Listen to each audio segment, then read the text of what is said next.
الحمد لله رب العالمين وصلى الله وسلم على نبينا محمد وعلى آله وأصحابه أجمعين أما بعد.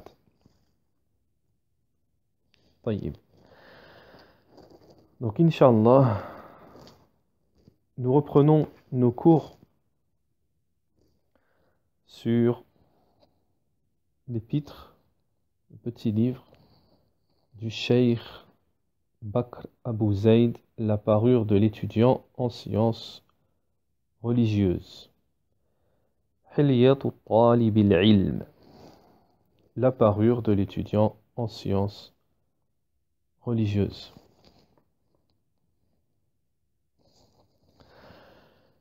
Donc avant de commencer, Inch'Allah, de reprendre là où nous nous étions arrêtés, avant de commencer, nous allons faire, Inch'Allah, une petite introduction. C'est le sujet de l'introduction se rattachant directement au sujet de notre cours ici. Donc on pourrait faire plus qu'une petite introduction car ça demande vraiment beaucoup à expliquer ce sujet. Mais Inch'Allah, faute de temps, on fera juste une petite introduction à ce sujet en espérant que cela soit utile et profitable. Alors la première chose en ce qui concerne ce livre, Hilyat Talib al-Ilm, la parure de l'étudiant, le besoin que nous avons d'étudier cela en priorité, nous avons un besoin prioritaire d'étudier ce contenu. Autant qu'on va étudier le tawhid, on doit étudier le comportement, c'est-à-dire le contenu que nous avons dans cet ouvrage. Car en ce qui nous concerne, parce que en ce qui nous concerne, nous avons loupé un épisode, voire l'épisode de l'éducation islamique. Donc, étant donné que nous avons loupé l'épisode, le passage de l'éducation, beaucoup parmi nous sommes passés à côté. Donc nous avons besoin en priorité d'étudier ce contenu. Alors, le détail sur ce que je viens de dire, le détail, Inch'Allah, on va le faire tout au long de l'explication de ce livre. On apportera certains commentaires qui viendront avec des exemples, qui viendront directement faire la liaison entre le contenu dans ce livre et al-waqi', c'est-à-dire la réalité, nous, par rapport à ce contenu, où on en est, comment on se positionne. Et on citera des exemples. Et d'ailleurs, dans le cours d'aujourd'hui, il y aura un exemple. Il y aura des exemples, Inch'Allah. Donc, ça signifie que le détail de ce que je viens de dire ici, c'est-à-dire pourquoi nous, en priorité, on a besoin en priorité du contenu de cet ouvrage, et bien le détail de ça, pourquoi nous, on va le faire au fur et à mesure de l'apprentissage. On dira, regardez, nous, par rapport à ça, ce que vient de dire le cheikh, il y a des gens qui font ça, nous, on est les number one dans ça, etc., pour faire réagir les gens, parce que, franchement, comme le dit Cheikh Al-Uthaymin, l'enseignant, il doit être un éducateur. Donc, il y a des choses, quand il faut le dire, on doit le dire. On a un réel problème d'éducation et de comportement Pourquoi? Parce qu'on a loupé. On a loupé le passage de cet enseignement-là. Et comme vous le savez, on l'a dit dans les cours précédents, les salafs, la première chose qu'ils faisaient, c'est d'apprendre le comportement. Nous, on veut s'asseoir avant d'apprendre à s'asseoir. Et pour conclure, mais quand même vous donner un exemple, on le voit dans la réalité de tous les jours avec la communauté. Comment se comporte la communauté? Quel est l'état aujourd'hui de la communauté? Et là, on comprend qu'ils ont loupé le passage qu'on a loupé le passage de l'éducation. Naam. Par rapport, premièrement, à la relation qu'ont les musulmans avec les musulmans, donc on comprend directement, la relation directement des gens avec les ulama, des gens avec les enseignants, dans les commentaires, dans le suivi, dans le comportement, on voit tout de suite qu'il n'y a pas, que les gens ne se comportent pas comme ils devraient se comporter avec les gens de science, avec les... Et la situation actuelle aujourd'hui en témoigne. Vous avez la Jama'a, le groupe qui suit la vérité, les salafis, qui se retrouvent divisés en deux. Un groupe parmi eux, alhamdulillah, qui respecte la voie des salafs en respectant ses savants, tous les savants de la sunna, en ne les dénigrant pas, en leur donnant des excuses, etc., etc. Tout ce que nous commande la voie des salafs. Et vous avez un autre groupe, qui fait ce qu'on appelle du ta'an, c'est-à-dire qui dénigre nos grands savants, qui applique une règle innovée du tu es avec moi, tu es salafi, tu n'es pas avec moi, tu n'es pas salafi. Donc ça, c'est innové. Ça, ce sont des règles, des nouvelles règles innovées. Donc si on pratiquait, on était éduqué sur la voie des salafs, ce contenu-là que nous allons étudier, la parure de l'étudiant, il y a tout ça dedans, et même d'autres ouvrages, parce qu'il n'y a pas que cet ouvrage, il y a d'autres ouvrages. Lorsqu'on aura terminé cet ouvrage, la parure de l'étudiant, Inch'Allah, on entamera une autre, au sujet du comportement, justement, de l'éducation, on entamera un autre épître de l'imam As-Sa'di qui est extrêmement, extrêmement profitable. Donc voilà, l'état actuel aujourd'hui de la communauté, c'est parce que nous avons un manque dans le comportement et l'éducation. Et comme je vous ai dit, on va traiter cela. Aujourd'hui, on va donner un exemple. Cheikh, si on arrive jusque-là, normalement c'est ou aujourd'hui ou dans le prochain cours, on va parler d'un sujet. Alors, moi je voudrais donner une règle très très très importante. Barakallahu fikum, cette règle, essayez de la mémoriser. C'est quoi cette règle? C'est que si on s'est privé des bases, on s'est privé des choses élémentaires. Élémentaires. Comment on va réussir dans les choses qui sont à plus haut degré? Les choses qui sont plus hautes, qui suivent. Expliquez-moi, comment on va réussir? Les choses élémentaires, on n'est pas capable. Alors maintenant, on va citer une parmi les choses élémentaires, justement, que va nous citer ici Cheikh Al-Uthaymin dans son explication, dans Hilyat Talib al-Ilm. C'est quoi? le fait de se passer le salam.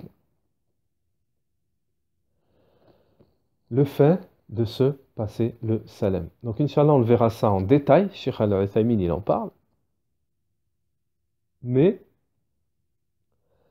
une chose de base élémentaire, parmi les premières choses qui nous ont été enseignées, on n'est pas capable de l'appliquer. Nous ne sommes pas capables de l'appliquer. Alors, comment voulez-vous qu'on applique le reste? Le salam, être heureux, content, quand tu vois ton frère, quand tu vois ta sœur, de lui passer le salam. Parce que le prophète, alayhi salam, nous a enjoint. Non seulement il nous a enjoint dans un hadith, Ala adullukum ala shay'in idha fa'altumuhu. Et ne vous indiquerai quelque chose que si vous le mettez en pratique, vous allez vous aimer. Alors, le prophète alayhi salam nous a indiqué quelque chose, si on le fait, on va s'aimer les uns les autres. Salam bainakum. Passez-vous, saluez-vous entre vous. Cause d'amour. Également, le prophète, dans un autre hadith, il nous a mentionné que parmi les droits du musulman envers le musulman, c'est de lui passer le salam. Salam bainakum tahabbabtum. Dans le hadith précédent. Alors, al-waqi' aujourd'hui, la réalité aujourd'hui, c'est quoi? Wallahi, moi je le vois tous les jours. Je suis dans un quartier 99% de musulmans. 99,9%. Le musulman, quand il passe devant toi, la plupart, il est possible qu'il va te regarder de haut en bas comme ça, et après il tourne la tête. Au moment où tu veux lui dire salam, il tourne la tête. Voilà où on en est aujourd'hui. Cheikh Al-Uthaymin, il va même aller plus loin. Subhanallah, c'est ce qui nous arrive aujourd'hui, alors que Cheikh Al-Uthaymin, il parlait de ça il y a 15-20 ans de cela. Aujourd'hui, on est en plein dedans. Ceux qui font des groupes, qui font des hizb, des partis, des groupes, soi-disant en suivant les ulama, c'est nous les salafis, les vrais salafis, c'est nous, on est sauvés, il n'y a que nous. Et qui passe le salam que à celui qui a la carte de membre. Il va nous parler de ça, Cheikh Al-Uthaymin, subhanallah. Que celui qui a la carte de membre. Et ça, c'est répandu aujourd'hui. Alors ça, on est en plein dedans. Arabie Saoudite, Angleterre, France, où vous voulez, on est en plein dedans. Dans cette fitna. Tu prends pas mon... Si tu prends pas mon ta'assoub, mon fanatisme, alors ils te sortent de la voie des salafs, ils te sortent... Ça y est, tu vas aller... T'es un innovateur. Donc, Shahid, Hona, le point témoin, ce qu'il faut retenir ici, le plus important, sur quoi j'insiste, c'est que si ce contenu, la parole de l'étudiant, on l'assimile, alors d'abord on l'apprend, on l'assimile, on le comprend et on le met en pratique, il n'y aura pas tout ça. Il y a des gens, ils ont tout à recommencer. Je vous l'affirme. Il y a des gens, même si c'est le grand traducteur, même si c'est le grand prêcheur sur la liste des prêcheurs, il y en a, ils ont tout à recommencer. Comme un sportif qui a appris aucune base, qui n'a aucune base et aucune pratique, qui a mal appris, il a appris des prises déformées, et lorsqu'il est sur le terrain, il fait n'importe quoi. Qu'est-ce qu'un professionnel va lui dire? Il va lui dire, arrête tout, recommence tout, reprends les bases. Reprends les bases. Alors ici, nous, c'est ce qu'on doit faire.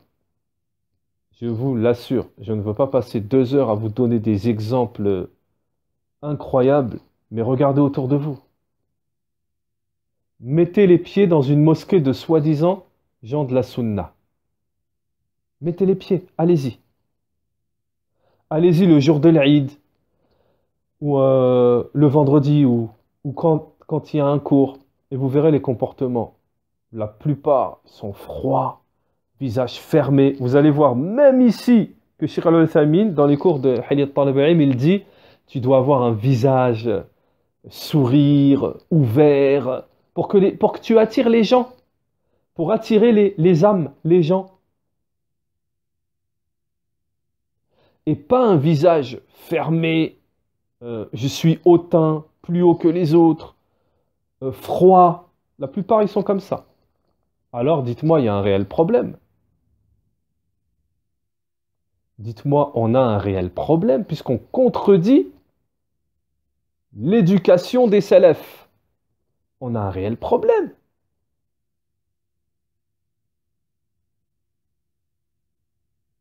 Pourquoi? Alors j'ai eu longtemps je vous assure, j'ai eu longtemps à réfléchir, mais je me suis posé la question, quand est-ce que il me faut que je trouve une réponse. Je vais dans des masajid, des instituts de la sunna, et les gens, ils te passent pas le salem, ils sont froids, ils te regardent, ils tournent la tête.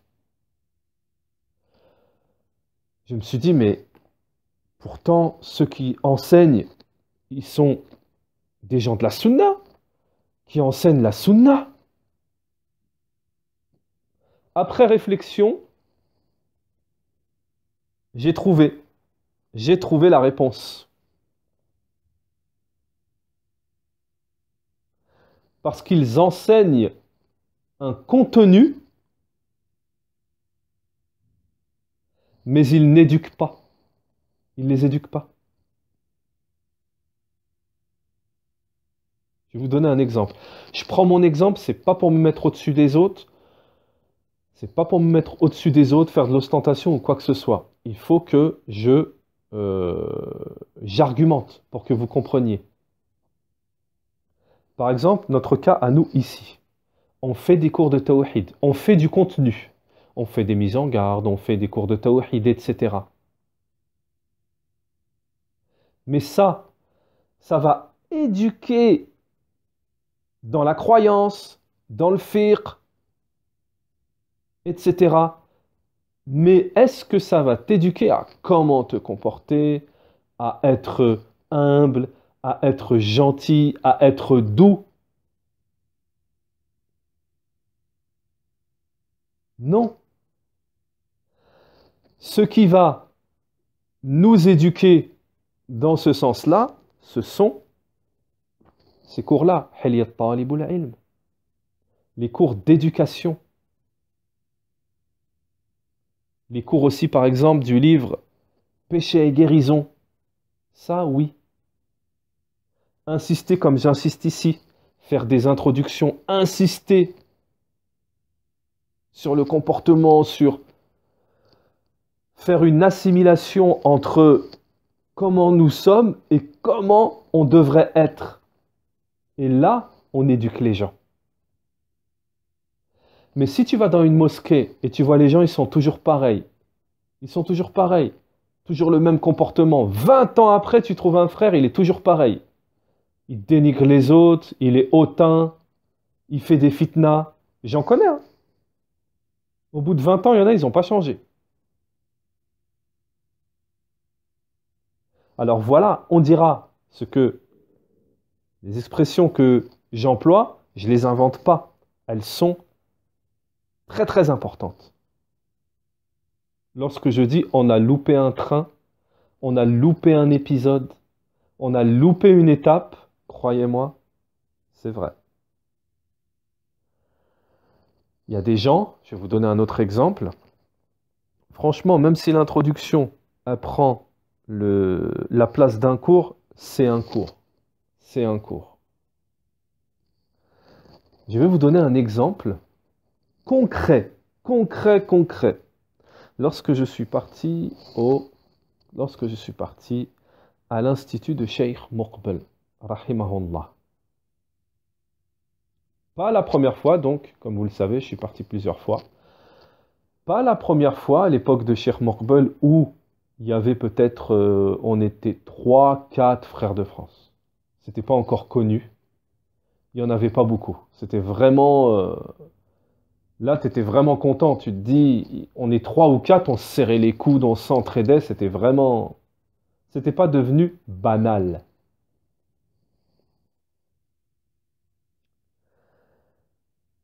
Je vous parle de après. Après, lorsque l'Institut a commencé à devenir connu, ça y est, il était connu, l'Institut. Ça commençait à arriver des quatre coins du monde. C'était déjà le cas à l'époque de Cheikh Morkbel, mais c'était en minorité. Comme je vous le dis, frères de France, il devait y en avoir 4 ou 5.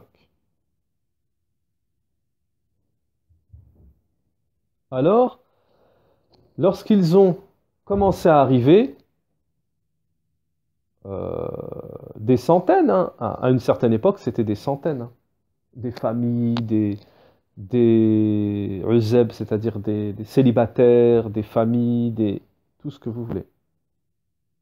Je vous assure, les gens, il y avait des gens qui arrivaient, donc je parle des gens de France, hein, directement ils entraient dans des durus, Kitab al-Tawhid, Lam'at al-I'tiqad, c'est un livre qu'on fait juste avant le Wastiyah. C'est quand même quelque chose. Lam'at al-I'tiqad, c'est pas pour un débutant, débutant, qui vient d'arriver, il pose sa valise, il va s'asseoir à Lam'at al-I'tiqad. Les gens, directement, ils allaient s'asseoir comme ça. Mais lorsque tu voyais leur comportement,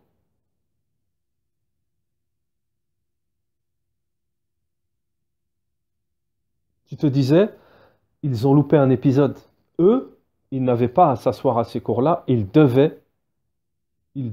se devaient, s'ils suivaient la voie des salafs, d'abord d'apprendre le comportement. Comment se conduire.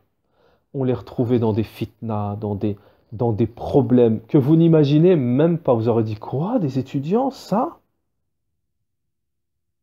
Un étudiant qui regarde par la fenêtre pour regarder les sœurs, le soir, en pleine nuit?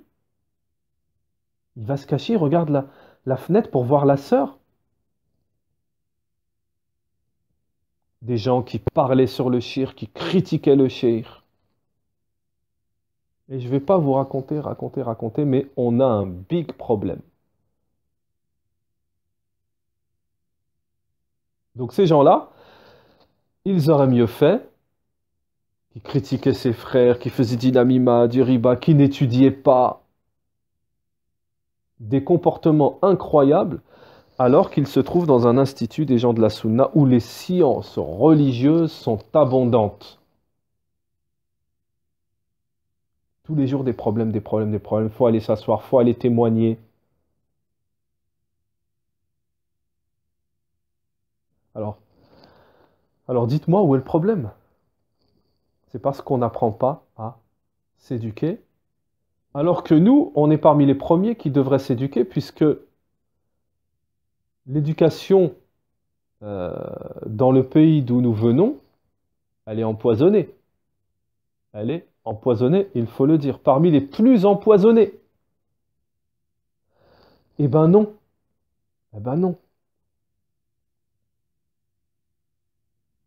On fait parmi, nous sommes une communauté, donc les gens ici, on parle des francophones, des Français, nous sommes une communauté, surtout les nouvelles générations, on les voit, ils sont plus tirés par autre chose. Alors, je ne vais pas citer par tout ce quoi dont ils sont attirés, les vidéos des innovateurs, les doulos des innovateurs, tout ce qui est, tout ce qui n'est pas ce qu'on fait nous là ici aujourd'hui.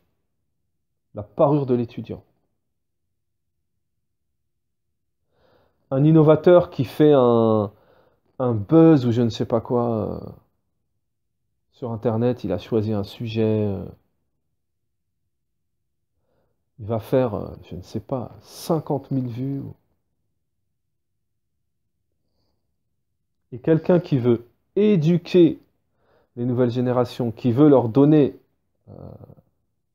un, un contenu en or inestimable, ça les intéresse pas. Alors, en fait, je vais formuler ça encore mieux.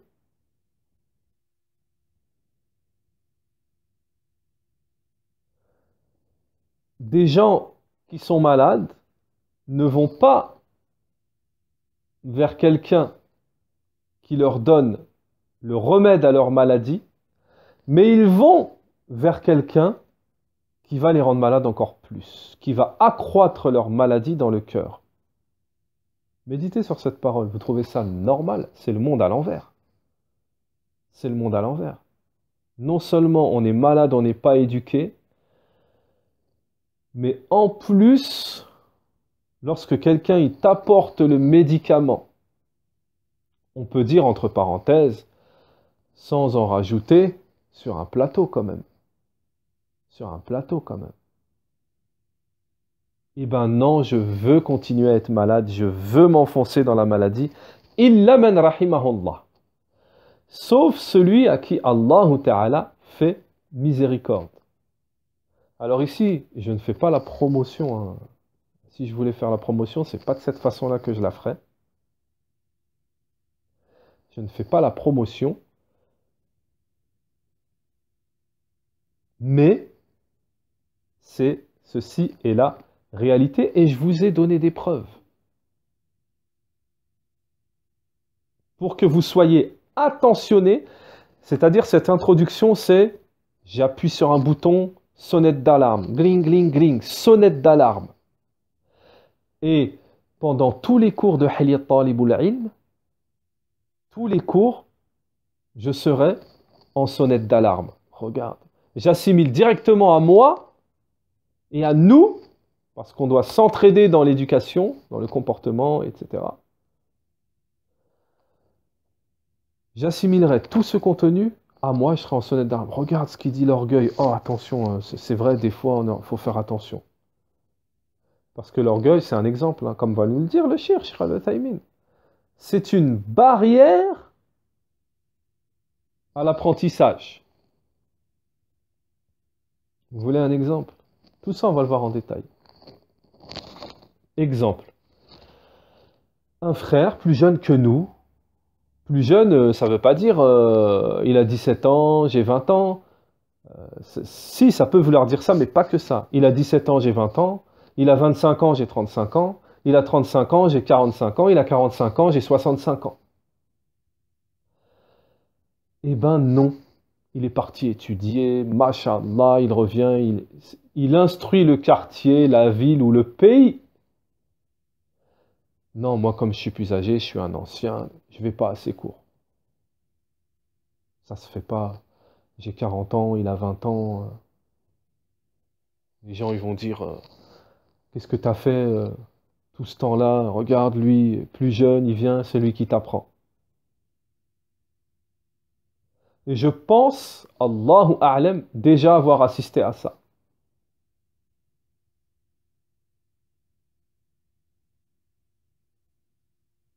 Ça, c'est ce qu'on appelle de l'orgueil. Et les savants disent, n'atteint pas la science l'orgueilleux est celui qui a honte. Donc dans un certain contexte, la pudeur, la honte, elle est blâmable, elle t'empêchera d'apprendre.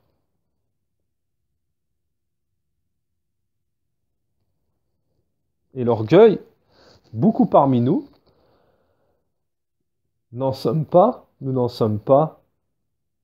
épargnés. Nous n'en sommes pas épargnés. Taïb. Donc voilà dans cette introduction ce que je voulais, ce sur quoi je voulais attirer votre attention. Je vais même vous donner une dernière chose qui m'a toujours choqué toutes ces années. Ça m'a toujours choqué. Je ne sais pas si vous avez déjà eu affaire à ça. Et Cheikh Al-Fawzan a répondu à ça comme quoi c'était pas normal. Il y a un problème. Il y a des gens, ils sont des awam, donc ils sont, mashallah, fil islam. Il leur manque plus qu'à suivre.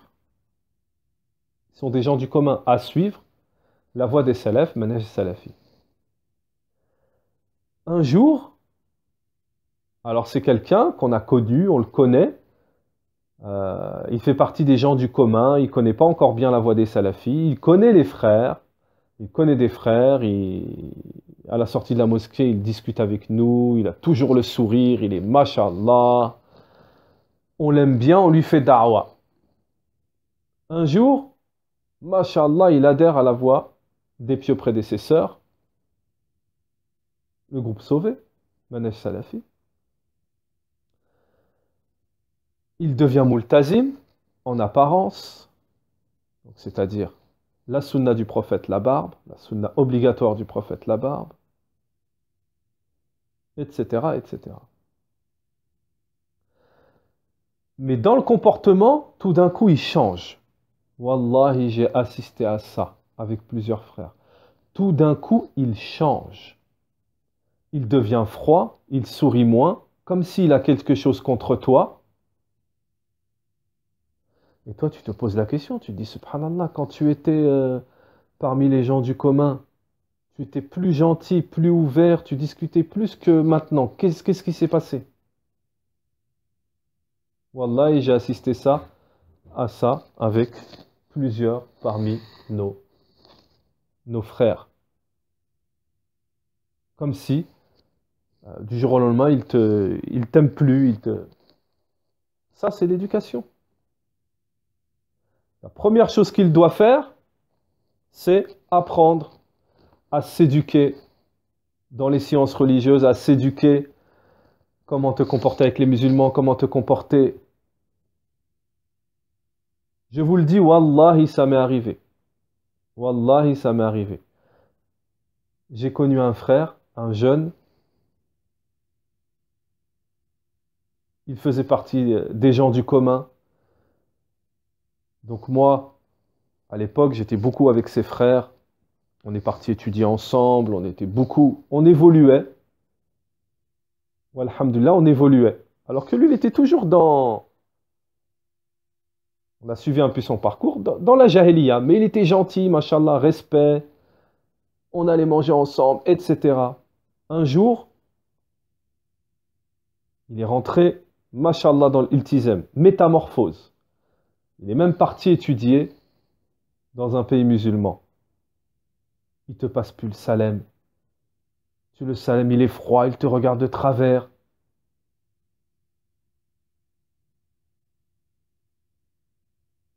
Allahul musta'an. Ça, je vais vous dire pourquoi. Parce que quand il rentre, les gens, quand on veut apprendre certaines sciences religieuses, les pratiquer à notre manière. Par exemple, on comprend la voie des salafs d'une certaine manière, avec dureté, rejeter l'autre, etc. Et comme on n'a pas étudié comment se comportait l'éducation, eh ben, on va avoir un comportement complètement en contradiction avec la voie des salafs. Et c'est ça qui se passe avec beaucoup de frères et beaucoup de sœurs.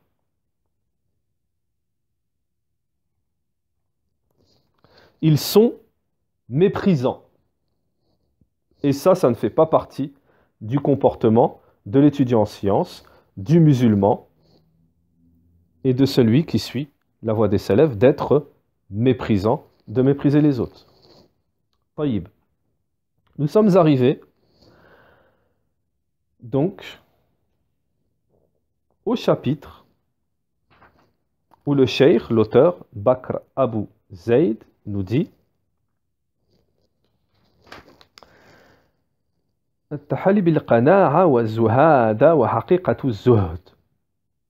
alors, la satisfaction et l'ascétisme, az-zuhd. Donc je cite les paroles de l'auteur.